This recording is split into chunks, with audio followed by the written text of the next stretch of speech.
And there's a fire that I won't slay. There's a fire but no fire brigade. Our souls tonight, we are losing this fight. Oh, help our souls tonight. There's no one on our side who's gonna help our souls tonight. 더 깊은 이해를 위한 10분 한국사 편 시작하겠습니다. 오늘부터 이제 한국사 편을 시작할 건데요.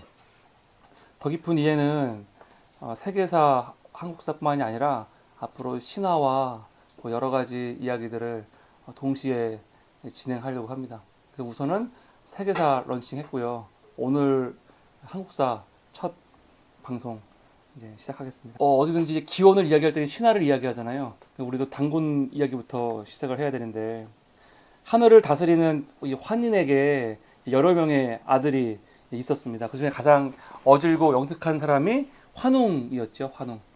근데 그 환인도 그런 환웅을 모두 사랑했죠. 근데 환웅이 인간 세상을 보면서 굉장히 고민이 많았습니다. 왜냐하면 처음에는 인간들이 착하고 평화로웠는데 날이 갈수록 거칠어지고 욕심이 많아지니까 쟤네들을 어떻게 하나 가슴 아파했다는 거죠. 근데 신화들을 보면은 비슷한 요소들이 굉장히 많습니다. 우선 단군 신화에는 인간 창조 이야기가 없어요. 그러니까 이건 창조 신화는 아니에요. 건국 신화지. 그렇죠? 근데 이상한 게 신이 이 땅에 내려온 이유가 뭐냐면 인간들이 착했는데 모아두니까 나빠졌다는 거 아니에요. 그것 때문에 가슴 아파해서 내려왔다는 거고. 근데 성경에서는 보니까 이 인간들이 하는 게 다 생각하는 게 다 악해서 하나님이 인간을 창조한 걸 후회했다고 그러잖아요. 그래서 그 다음에 이제 노아 홍수 심판이 나는 거고. 근데 메소포타미아 신화에서도 보면은 신들이 인간에게 홍수 심판을 내려요. 근데 왜 내리냐면 인간들이 너무 시끄럽고 힘들게 한다는 거예요. 이게 참 달라요. 그러니까 이 성경도 그렇고 성경 신화도 그렇고 메소포타미아 신화는 인간이 죄를 짓고 악하기 때문에 심판을 하거든요. 근데 단군 신화 같은 경우는 좀 다르죠. 심판하는 게 아니고 신이 내려와서 이 인간을 교화시키는 거예요. 교화시키는 거. 이런 면이 좀 다른 면이 있습니다. 그런데 내려올 때 환인이 환웅에게 그냥 가지 않고 천부인 세계와 또 이 환인을 도와줄 풍백, 우사, 운사, 세 명의 이 운사, 신하 그리고 신하 3,000명을 함께 동반해서 내려가게 해요. 그러면서 너가 널리 인간을 이롭게 하라 라는 말과 함께, 이 홍익인간이죠. 이 마음을 가지고 내려옵니다. 인간 세상에 내려온 환웅은 태백산 꼭대기에 신단수 아래에 이르러서 그곳을 신시라고 이름 짓고 풍백과 우사와 운사의 도움을 받으면서 다스리죠. 하루는 이 환웅이 어떻게 하면 이 세상을 더 잘 다스릴까 이 고민을 하고 있을 때 곰과 호랑이가 와서 우리도 인간이 되고 싶다고 얘기를 하잖아요. 그러니까 인간이 되는 건 참 어려운데 참을성과 끈기가 필요한데 너희가 동굴에 들어가서 100일 동안 쑥과 마늘을 먹으면 인간이 될 수 있다. 그렇게 얘기를 하거든요. 결국 곰과 호랑이가 동굴에 들어가서 100일을 버티는데 호랑이는 못 버티죠. 그리고 곰은 버텨요. 그래서 인간이 됩니다. 인간이 됐는데 여자가 되죠. 그래서 그 이름을 환웅이 지어주잖아요. 웅녀라고. 성경도 보면은 이름을 누가 지어줍니까? 아담이 다 지어주잖아요. 아담이. 이것처럼 이것도 환웅이 이름을 지어줍니다. 웅녀라고. 근데 웅녀가 되게 아름다운 여인이었고 마음씨도 좋고 착하고 주변 사람들 다 좋아했어요. 그래서 다시 웅녀가 또 환웅에게, 자기를 인간으로 만들어준 환웅에게 또 기도를 하죠. 자기한테 또 배필을 보내달라고. 그 기도를 들은 환웅이 인간의 모습이 돼서 그 웅녀와 결혼을 해서 아들을 낳죠. 그게 이제 단군이죠. 단군. 단군은 결국 하늘의 피를 이어받은 거잖아요. 환웅의 피를 이어받았으니까. 그러니까 당연히 태어날 때부터 비범했겠죠. 비범합니다. 인품도 훌륭하고. 그러니까 그가 볼 때 사람들이 막 무리지어서 여기저기 막 흩어져 있는 게 보기가 안 좋은 거예요. 그러니까 좋은 정치를 할 수가 없다 생각한 거예요. 그래서 그 사람들을 다 모아서 나라를 세우기로 하죠. 나라를 어디다 세울까 고민하다가 도착한 곳이 아사달인데 북쪽으로는 산에 둘러싸여 있고 동, 서, 남 3면으로는 강이 있는 거예요.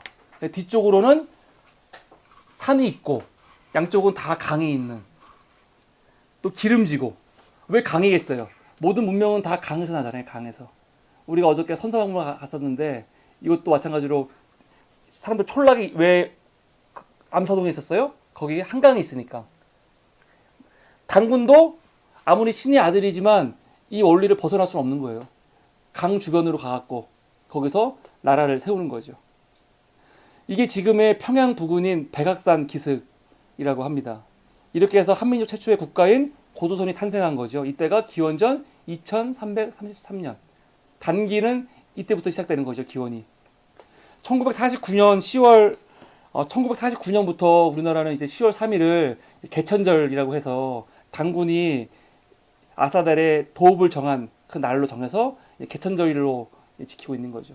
그래서 그때 고조선을 건국한 당군은 만주 라온인가 한반도 서북 지방에서 군장들이 다스리던 부속들을 다 통합을 해요. 이미 이때 군장들이 나름대로 부속을 다스리고 있었는데 그걸 통합했다는 거예요. 결국 통합했다는 거는 다 정복했다는 거죠. 정복해서 하나의 나라로 만들었다는 거죠. 그 후 당군 왕검은 1500년 동안 나라를 다스리다가 1908살 때 인간세상을 떠나 신선이 되었다고 이게 알려져 있습니다. 이 내용은 고려의 승려이면서 학자였던 이련이 저술한 삼국유사에 나오는 이야기예요. 삼국유사에 나오는 당군 신화이고 고조선 건국 신화이죠. 본래 당군이 세운 나라의 이름은 고조선이 아니죠. 조선이에요. 조선인데 훗날 이성계가 세운 조선과 구별하기 위해서 고조선이라고 이름을 명칭하는 거죠. 후대 사람들이. 당군 때 자기들이 우린 고조선이야 그러진 않았죠. 그땐 조선이었고.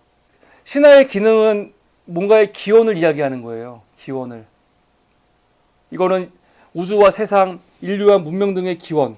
당군 신화는 한민족의 기원을 이야기하는 신화거든요. 당군 신화는 해석을 해야 되는데 과연 어떻게 해석할 수 있을까? 가장 설득력 있는 거는 초기 농경사회 때 이 활동하던 부족들이 많이 있었어요. 농경사회. 근데 이 부족들은 사냥을 하거나 집 주위에서 쑥이나 마늘을 재배하면서 생계를 유지했죠. 그러니까 호랑이와 곰이 쑥과 마늘을 먹은 거예요.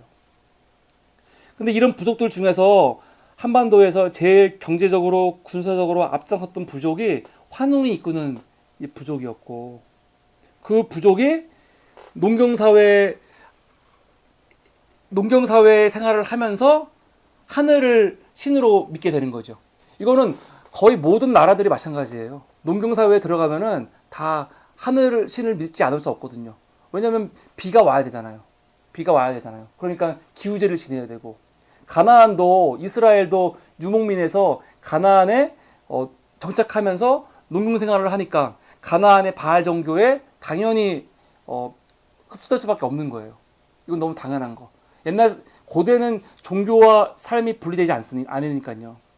그러니까 한웅도 하늘신을 믿게 된 거죠. 그런 신앙이 정치에 반영이 될 때 어떻게 반영이 되냐면 관직들이 다 그 신앙과 관련이 돼요. 그러니까 풍백, 우사, 운사 데리고 내려오잖아요. 신화에서는요. 이게 다 관직의 이름이거든요. 풍백, 우사, 운사 뭐예요? 비, 구름, 바람 아니에요. 이게 다 하늘과 관련된 것들이고 농경과 관련된 것들이거든요. 이게 관직이라는 거죠. 그러면서 이제 이 환웅 세력이 부족을 확장하기 위해서 아마 혼인관계라든가 아니면은 동맹을 부족들과 맺었을 거란 말이에요. 환웅이 선택한 부족은 곰을 신으로 믿고 있는 부족을 택하고, 여러 가지 지파 연합을 할 때 호랑이를 믿고 있는 부족 같은 경우는 그 공동체에서 외면당하거나 아니면은 아마 대립해서 나갔거나 아마 그렇게 됐을 거라고 이 당군 신화를 해석할 수 있겠죠. 그래서 환웅 부족의 지배자와 곰 부족을 섬기는 지배자 간에 결합을 해서 낳은 아들이 당군인 거죠. 그 당군이 결국 고조선 건국을 주도한 인물이 되었고, 이 사람이 나라를 2500년 동안 다스렸다는 건데, 당군은 사실 사람 이름이 아니에요. 지금 우리가 알고 있는 거는 당군 왕검이라고 하죠. 정확히 따지면 당군은 제사를 지내는 제사장을 일컫는 용어일 수 있고, 왕검은 정치 지도자를 일컫는 용어거든요. 단군 왕검은 제정일처 시대 때 종교와 정치가 하나인 시대 때 왕이 모든 걸 다 주관하잖아요. 그러니까 메소포타미아에 있던 국가들은 왕이 제사를 지내는 가장 고위직에서 신을 섬겨야 되는 사람이었고, 이집트에서는 왕이 통치자면서 신 그 자체였죠. 고조선도 마찬가지예요. 왕이 신은 아니고 신의 피를 이어받았지만 신에게 제사 드리는 단군이면서 통치하는 왕검이었죠. 그러니까 단군이 1500년 다셨다는 것은 단군이라는 한 개인이 1500년을 가졌다는 게 아니고, 단군이라는 관직을 가진 사람들이 계속 1500년간 이어왔다는 뜻으로 사실은 보는 게 더 맞는 이야기입니다. 우리가 이집트의 왕을 뭐라고 불러요? 파라오라고 부르잖아요. 파라오라고. 페르시아의 왕 아까 고레스 했잖아요. 왕이라고 했는데 원래 페르시아 왕은 샤안이라고 불러요. 샤안. 왕을 부르는 용어들이 다 있을 거 아니에요. 이것처럼 고조선의 왕은 단군 왕검이라고 부른 거예요. 단군 왕검이라고. 단군이다. 예, 오늘은 더 깊은 이야기 한국사편 첫 편으로 단군 신화에 대해서 이야기했습니다. 경청해 주셔서 감사합니다. 팟빵을 듣고 계시는 여러분 감사드립니다.